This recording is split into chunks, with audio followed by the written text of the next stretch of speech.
let us continue where we left off yesterday.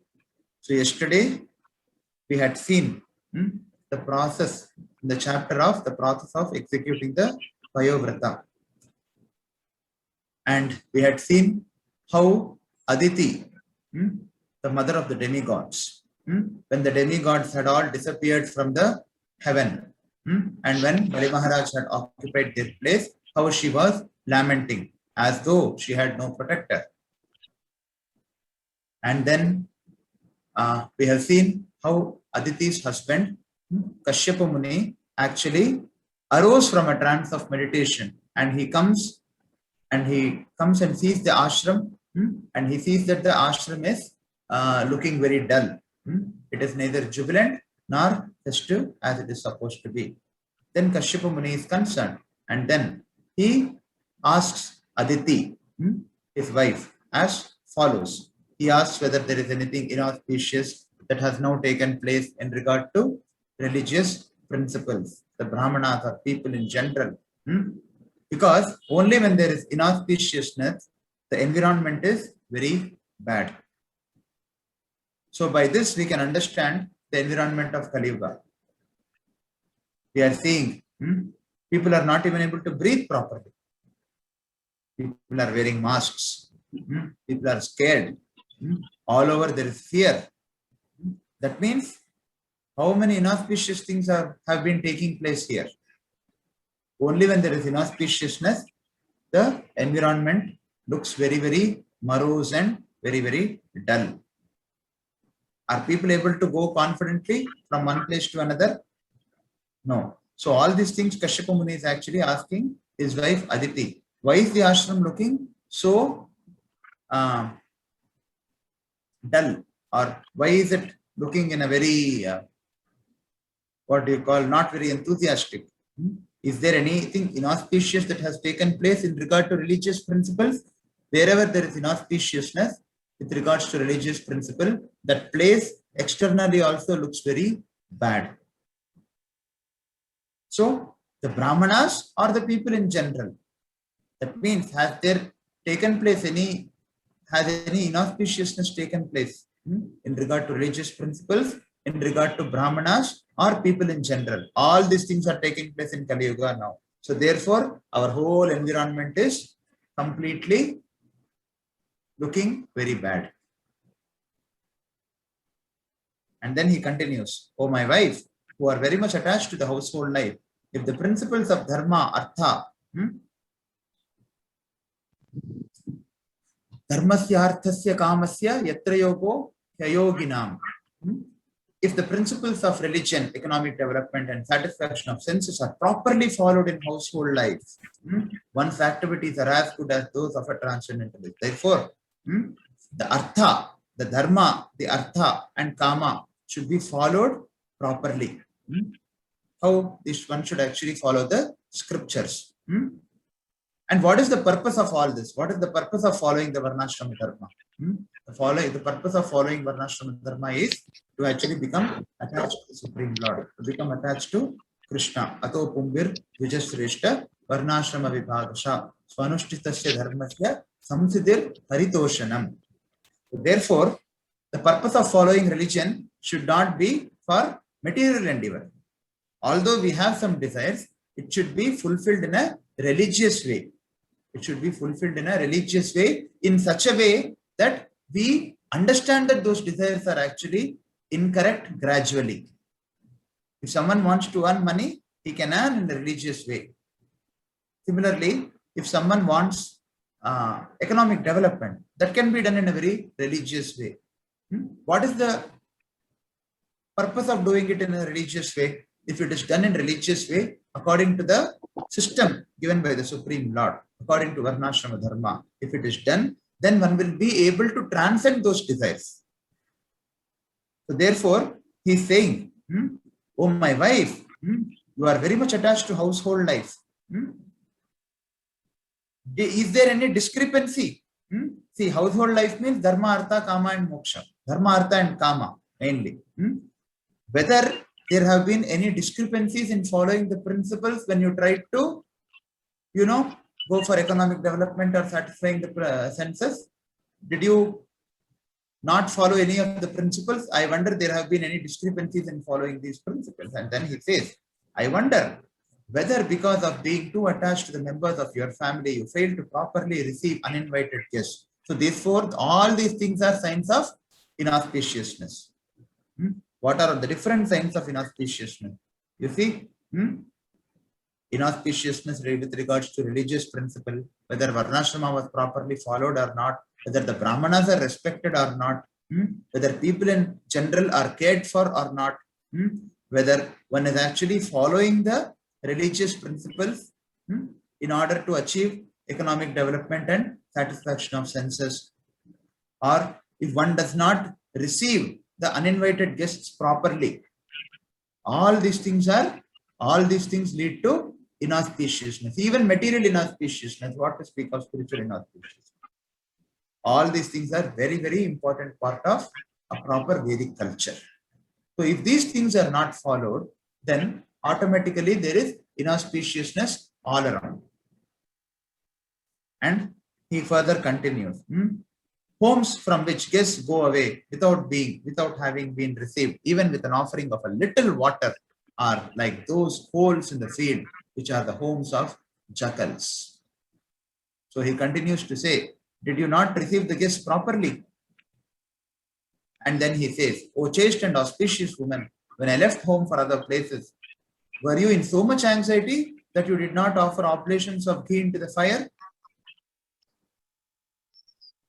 By worshipping the fire, the Brahmanas, a householder can achieve the desired goal of residing in the higher planets. For the sacrificial fire and the Brahmanas are to be considered the mouth of Vishnu. The Purusha Suktam, it is said, the sacrificial fire and Brahmanas are considered to be the mouth of Vishnu, who is the super soul of all the demigods. O great-minded lady, are all your sons faring well?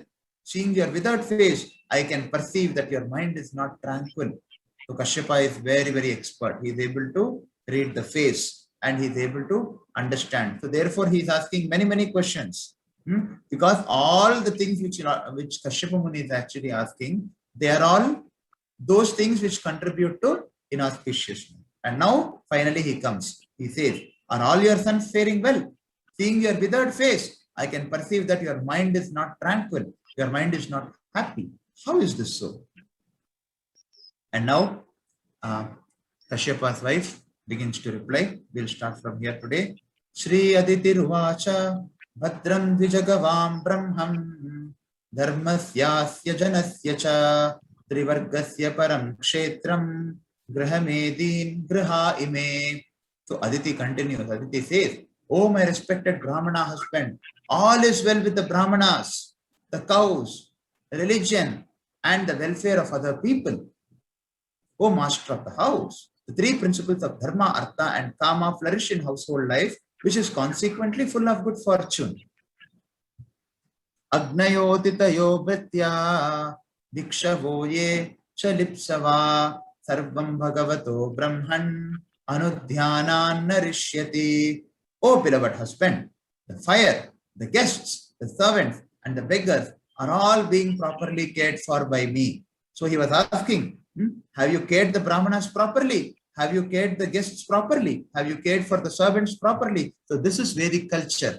One has to care for the husband. One has to care for the fire, the guests, the servants, and the beggars. All these people should be very, very happy. The servant should be very happy to work in one's residence. Similarly, the guests should be very happy and the beggars should be very happy. Previously, beggars used to come and ask for alms. However, nowadays, they are not doing like that. There is no Vedic culture, absolutely. When any guest comes, most of us are very upset. Why did he come? At least you should have made a call before coming. All these things are there in today's culture. But actual Vedic culture means the guests are received very nicely. Atiti Devo Bhava. A guest is actually considered to be Atithi. Atithi means what? Atithi. Atithi means someone who comes without any information.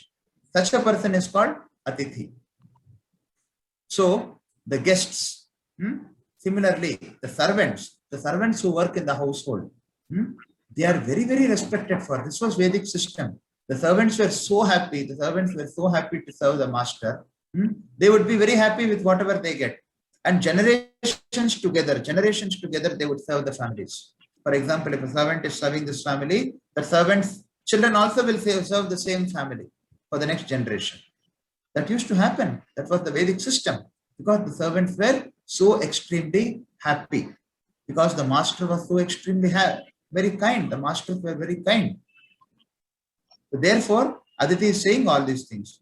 The fire, the guests, the servants, the beggars are all being properly cared for by me. So all these things are going on properly only, whatever you have asked. Because I always think of you, there is no possibility that any of the religious principles will be neglected. So this is a very, very important point to note.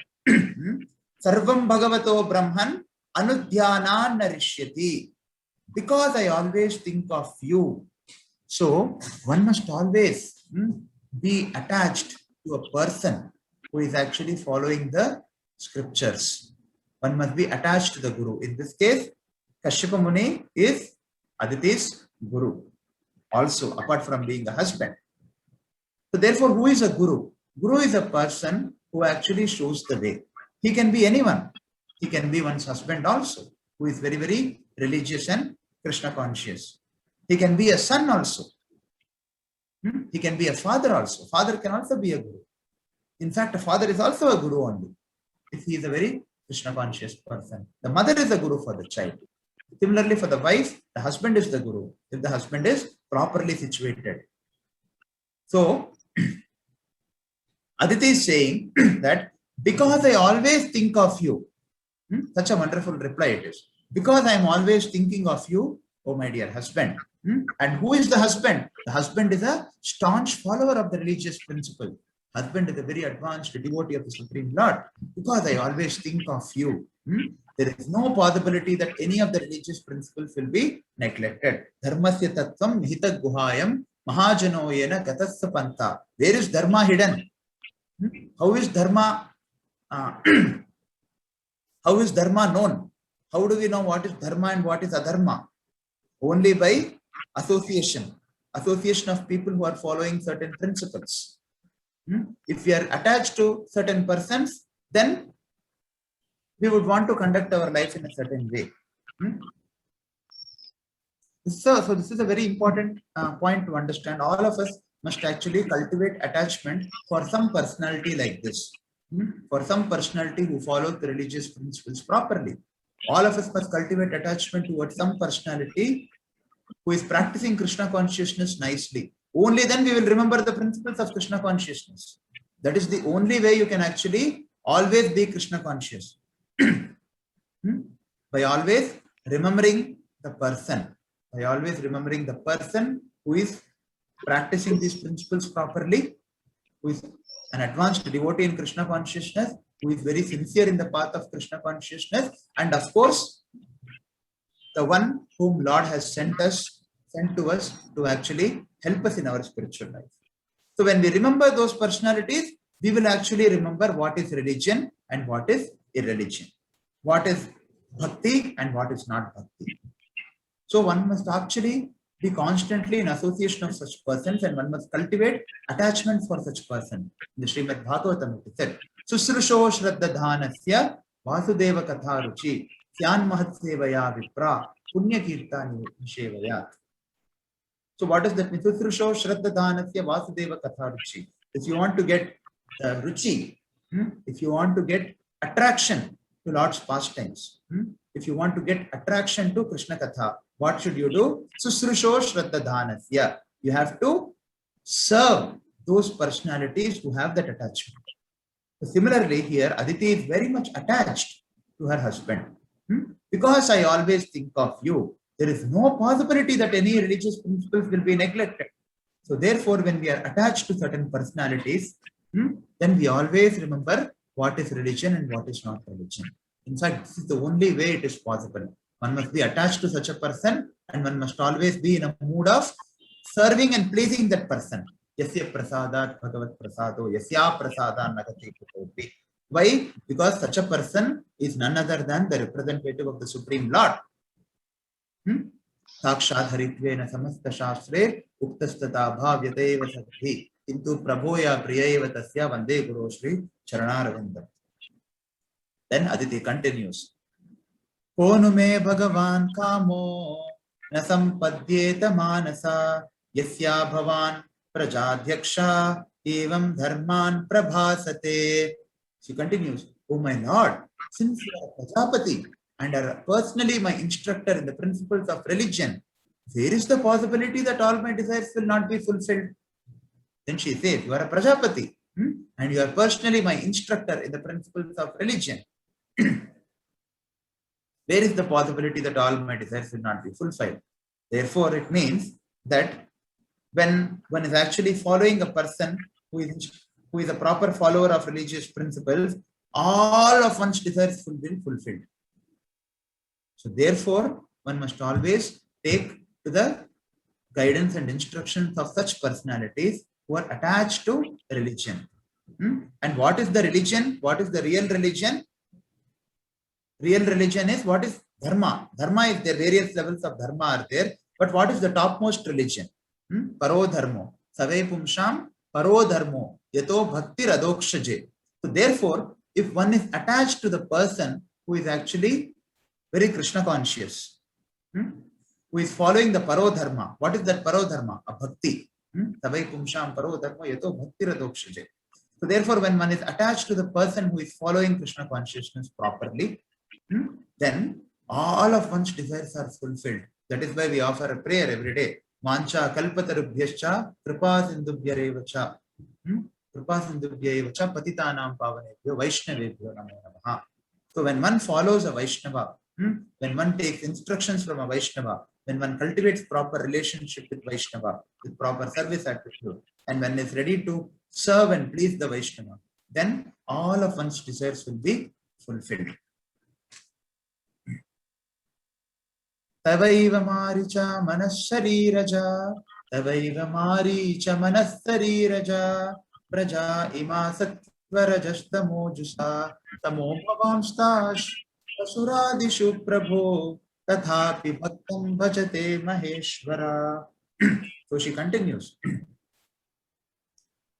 O son of Marichi, because you are a great personality, you are equal towards all the demons and demigods who are born either from your body or from your mind, who possesses one or another of these three qualities, Sattva Guna, Rajo Guna or Tamo Guna. But although the Supreme Personality of Godhead, the Supreme Controller, is equal towards all living entities, he is especially favorable to the devotees. So now Aditi is saying, she is very much cognizant. She is very much informed. She is very much knowledgeable of the position of the Supreme Personality of Godhead. She knows that the Supreme Lord is equal towards all the living entities, but still he is especially favorable to the devotees, and all her sons are the demigods. But now what has happened? The demons have occupied the heavenly planets under the leadership of Bali Maharaj. So Bali Maharaj, after the last battle with the demigods, he was killed, but he was revived by the grace of his guru Shukracharya, and then he served Shukracharya very nicely. And after that, what happens is Bali Maharaj is basically bestowed. Bali Maharaj is bestowed with all the blessings from the descendants of Bhrigu, and therefore he conquers the heavenly planets. And the demigods, as advised by their spiritual master, who is the spiritual master of the demigods? Brihaspati. As advised by Brihaspati, the demigods actually go to, they go incognito. They go and they take a different form and they are hidden. They are not to be seen in the heavenly planets, and the heavenly planets is occupied by Bali Maharaj, and he also performs the Ashwamedha Yajna. So now Aditi is putting forth before her husband, oh, son of Marichi, because you are a great personality, you are equal towards the demons and demigods who are born either from your body or from your mind, and who possesses one or other of these three qualities. Although the Supreme Lord, the Supreme Controller, is equal towards all living entities, he is especially favorable to the devotees. Why he is favorable to the devotees? Because the devotees are very, very obedient to the Lord, and the Lord is a person. Lord is a person, he is equal to both the devotees and demons. So Aditi is actually aware of the position of the Supreme Lord. Tasmadisha bhajantya me shreyas chintaya suvrata hritashriyo hritasthanan sapatnai pahina prabho. So therefore, O most gentle Lord, kindly favor your maid servant. We have now been deprived of our opulence and residence by our competitors, the demons. Kindly give us protection. So now she is putting forth her actual concern before her husband. Kindly favor your maid servant. You see, she is considering herself to be the maid servant of her husband. We have now been, one should not understand this in another way. So maid servant means the person who very faithfully assists the husband in her service. We have, and you see how Kashyapa was conducting himself to his wife. Kashyapa was conducting himself to his wife in a very, very respectful way. He was saying, see, oh most gentle one, oh my wife, and then see, oh chaste and auspicious woman. See the elevated position of Kashyapa. What an elevated personality he was, and how elevated was Aditi. Oh great-minded lady, api sarve kushalinash tava putra manasvini. Oh great-minded lady. Okay, and how the wife is actually addressing the husband. The husband is addressing the wife very, very respectfully. The husband is a very great devotee, and he's a great Muni, he's a Prajapati, and he's addressing his wife very respectfully. And the wife is also, very respectfully addressing the husband. So therefore, she is always thinking herself to be a maid servant of the great Kashyapa Muni, who is her husband. So this is Vedic life. We have now been deprived of our opulence and residence by our competitors, the demons. Kindly give us protection. Parair vivashita saham magna vyasana sagare aishwaryam shri yashasthanam hritani prabalair mama. The demons, our formidably powerful enemies, have taken away our opulence, our beauty, our fame, and even our residence. So Bali Maharaj had occupied all the heavenly planets. Indeed, we have now been exiled and we are drowning in an ocean of trouble. So all this is actually a background setting for the appearance of the next incarnation of the Supreme Lord, Vamana Deva. So this is the background for all of this. So the demons, our formidably powerful enemies, have taken away all our opulence, our beauty, our fame, and even our residence. We are practically exiled and we are completely drowning in an ocean of trouble. Yathatani punasadho prapadyeran mamatmaja tata videhi kalyanam dhiya kalyana krittama.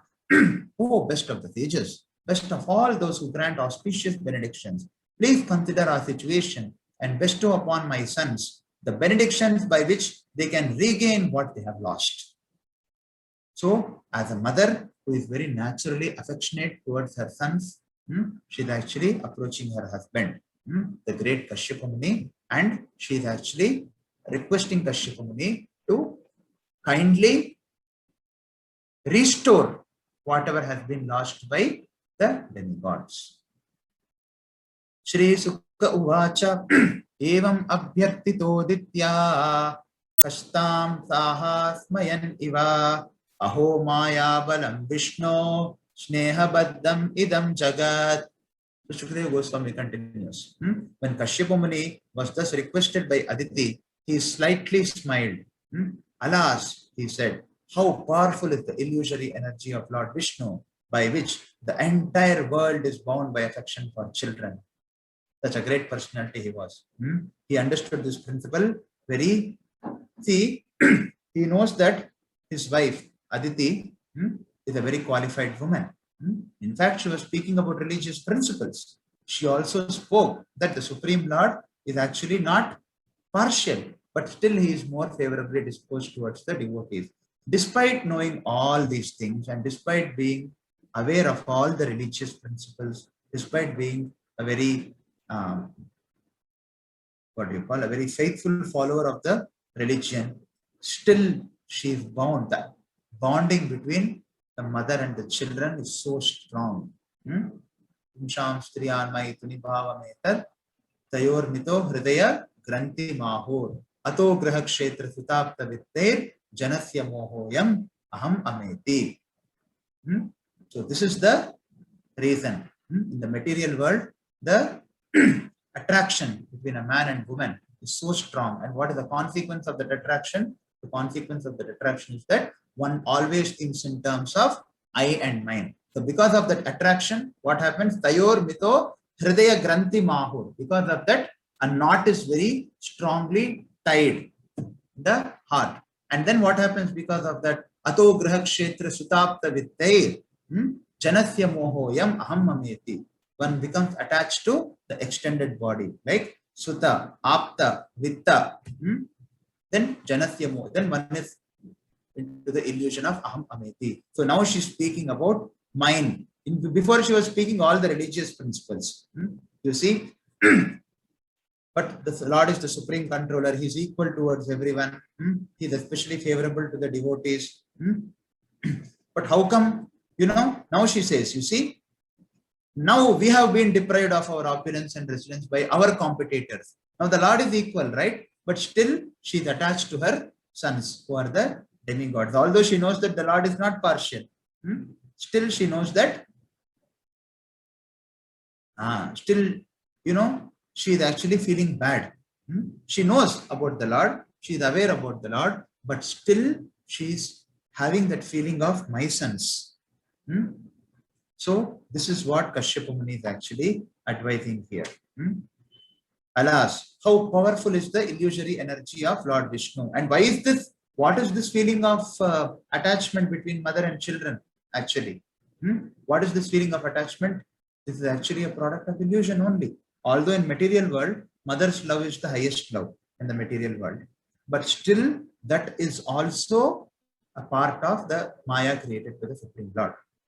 Then what is the highest love? The highest love is the love between the Supreme Lord and a soul.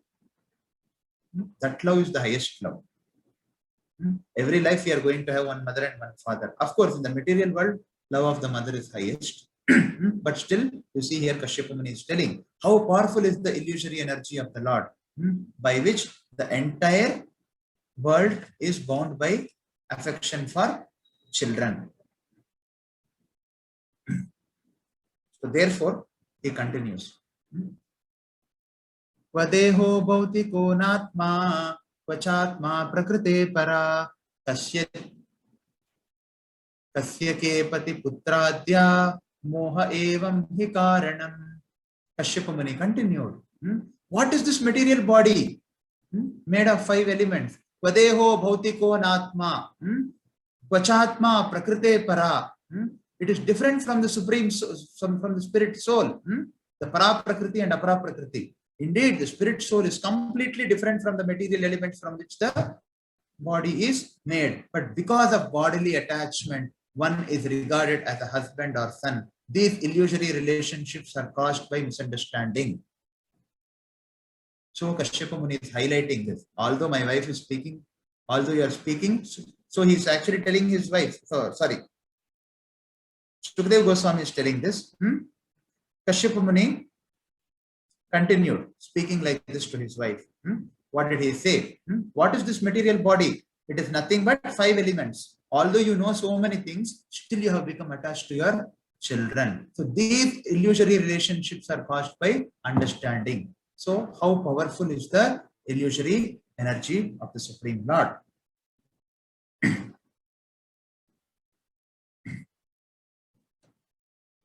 Upatishtasva Purusham Bhagavantam Janardhanam Sarvabhuta Guhavasam Vasudevam Jagadgurum. So, Kashyapa Muni continues, my dear Aditi, engage in devotional service to the Supreme Personality of Godhead, who is the master of everything, who can subdue everyone's enemies, and who sits within everyone's heart. Only that person, Krishna or Vasudeva, can bestow all auspicious benedictions upon everyone, for he is the spiritual master of the universe. Vasudevam Jagadgurum. Upadishtasva Purusham Bhagavantam Janardhanam Sarvabhuta Guhavasam. He is the person who can subdue everyone's enemies.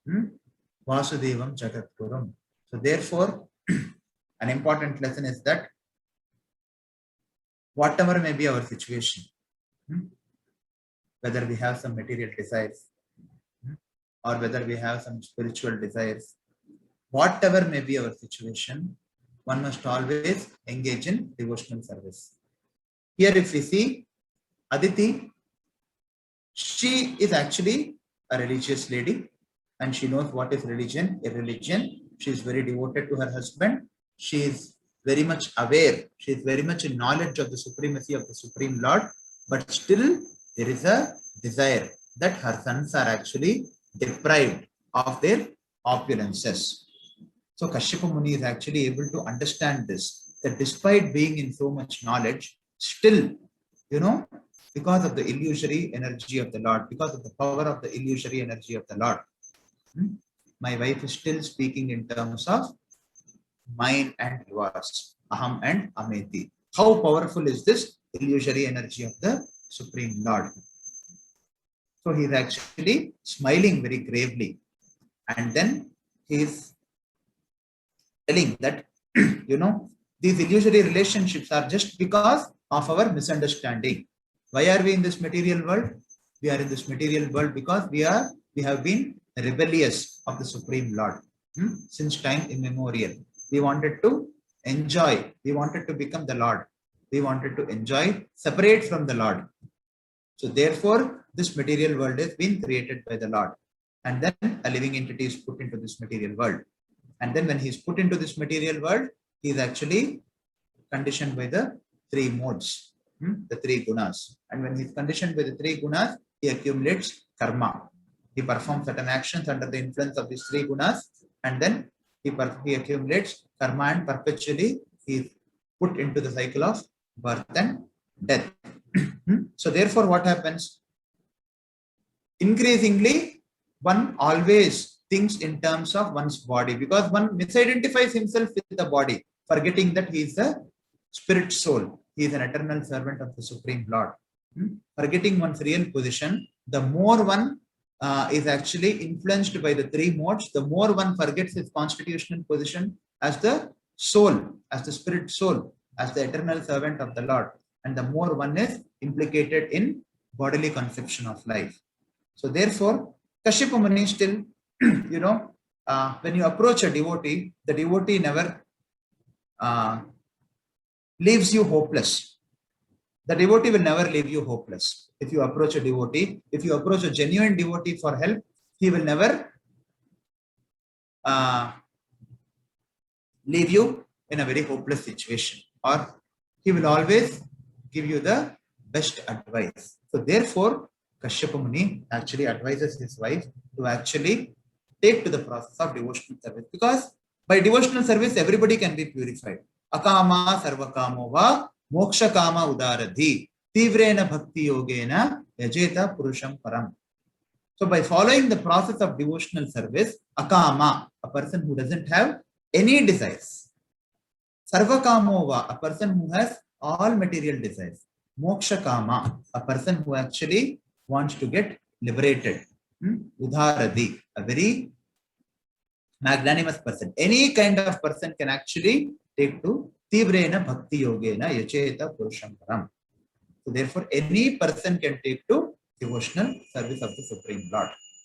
So therefore, devotional service is the best medicine. Whether you have all material desires or you don't have any material desires, or you have some material desires and some spiritual desires, which is the case of all of us.